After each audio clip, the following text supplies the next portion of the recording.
tahu apakah metadatanya dan sebagainya. Jadi yang mulia majelis dan Bapak Ibu sekalian, jadi namanya metadata itu misalnya kalau Sirekap itu form C1 hasil itu kita foto, kemudian di foto itu ada identitasnya, di foto pakai kamera apa, jam berapa dan sebagainya, ada data seperti itu. Tapi kita harus ingat juga, yang punya metadata seperti itu hanya kamera-kamera yang baik saja. Kalau HP-HP yang murah itu biasanya tidak ada metadatanya memang. Makanya nanti harus dicek juga dari TPS mana yang tidak ada metadatanya, kemudian itu apakah menggunakan kamera seperti apa begitu. Atau yang kedua memang di developer memang tidak ada metadatanya. Nanti mohon Mas Bambang tanyanya nanti ke yang buat aplikasi, karena mereka yang lebih tahu dalamnya. Nah kemudian yang kelima, apakah tidak cukup bukti terjadi fraud? Saya bukan ahli hukum, tapi saya pernah mendengar begini, bahwa fraud itu salah satu syaratnya adalah ada mens rea. Ini jadi sok tahu hukum ya. Ada niat di situ. Nah, sementara yang mengkonversi gambar menjadi angka itu kan software, aplikasi, sistem sebuah aplikasi. Apakah aplikasi itu punya niat? Kan tidak. Karena aplikasinya itu kan sudah di-training dengan data oleh developer ini, nanti bisa ditanya pada developer, di-trainingnya dengan tulisan tangan berapa banyak dan sebagainya, biasanya itu dengan ribuan tulisan tangan. Tetapi biarpun di-training dengan ribuan tulisan tangan, tetap namanya mesin itu tidak seperfect manusia, pasti ada kesalahan. Penjelasan dari teman-teman Sirekap. Mohon dilanjutkan Pak. Aplikasi memang mesin, tapi aplikasi yang buat bukan mesin Pak. Iya, orang yang bikin. iya. Cukup Pak Bambang. Silakan ahli. Programnya buat orang Pak, tapi OCR-nya ini kan dibuat oleh orang Amerika sana kan, mungkin apakah orang Amerika memang sengaja mau jahat begitu kan, saya kira enggak lah. Itu kan mereka menggunakan tools OCR. OCR itu bukan dibuat oleh teman-teman ITB, itu menggunakan namanya neural network saya kira ya, dan itu sudah sebuah paket lah begitu ya. Nah, jadi kalau tidak ada manusia di sana, siapa yang mau disalahkan? Ini kan menjadi problem ya.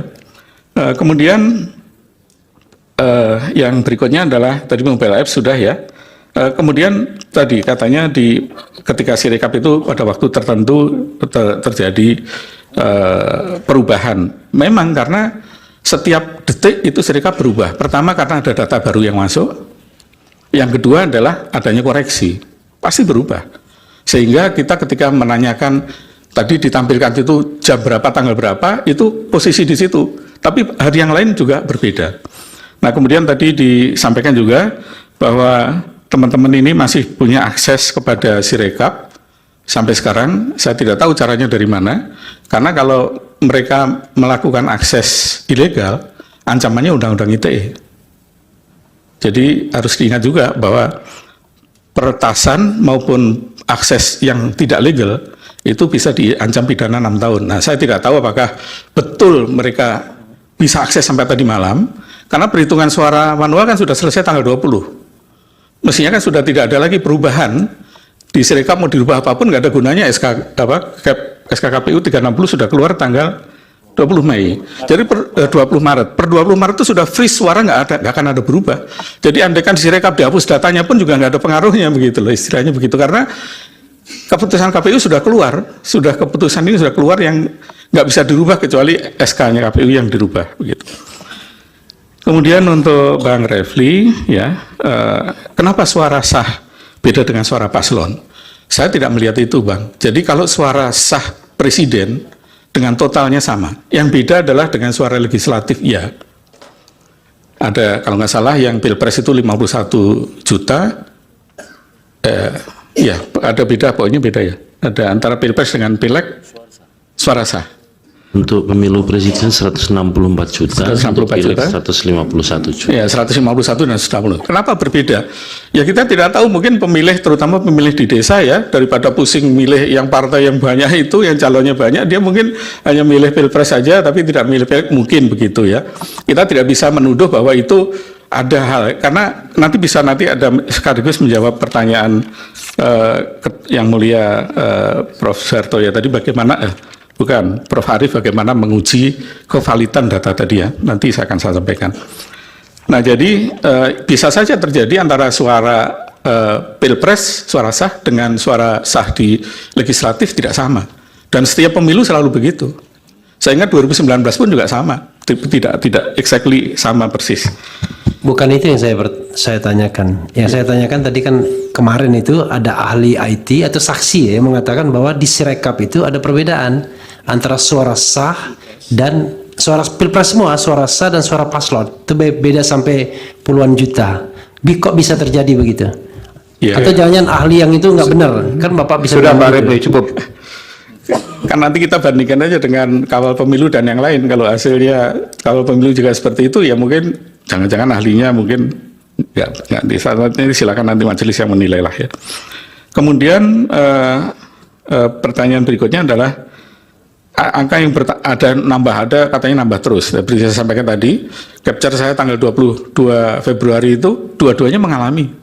Ada yang nambah, ada yang kurang, tiga, maaf, karena ini karena salonnya tiga-tiganya mengalami kok. Jadi tidak bisa kita tuduh hanya satu saja yang bertambah, tidak. Jadi kebetulan karena mungkin saksi atau ahli dari pihak pemohon, ya yang difokuskan yang kerugiannya pemohon saja gitu ya. Tapi kalau saya karena fair-fair aja, ya saya tunjukkan bahwa tiga-tiganya memang ada yang naik, ada yang turun. Itu sejak situng dulu selalu begitu problemnya. Kemudian masalah DPT, privasi, saya kira kita sedang membahas Sirekap, tidak membahas dalih ya, jadi saya tidak jawab, mohon maaf. Nanti mungkin kalau membahas dalih mungkin forumnya berbeda. Kemudian berikutnya ke Bang Magdir ini. Jadi perubahan data bisa divalidasi dari mana? Nah ini pertanyaan menarik ya. Jadi validasi akhir dari hasil itu adalah perhitungan suara berjenjang. Jadi kalau kita mau melihat validasi suara, perolehan suara di level kecamatan, dilihat saja, kan di sana diunggah ya form D1 ya. Di hasil. Nah ini yang saya tidak lihat dari kemarin ditampilkan oleh saksi maupun ahli dari pihak pemohon. Ada selain C hasil, ada D. D itu yang merupakan rekap dari ini. Jadi dicek aja apakah terjadi perubahan di sana. Kalau tidak ada perubahan, berarti ya tidak ada masalah. Karena itu semua ada, kemudian ada berita acara yang ditandatangani segala ya. Jadi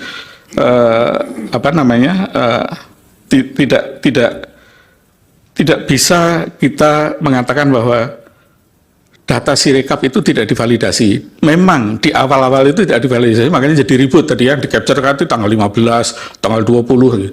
Tapi begitu cetek tanggal 20 itu sudah valid semua datanya. Karena diambil dari data manual. Jadi kalau nggak salah di Sirekap itu mekanismenya ketika terjadi pleno manual, maka hasil pleno itulah yang kemudian dimasukkan ke Sirekap untuk mengkoreksi data Sirekap. Gitu ya Pak Ketua ya.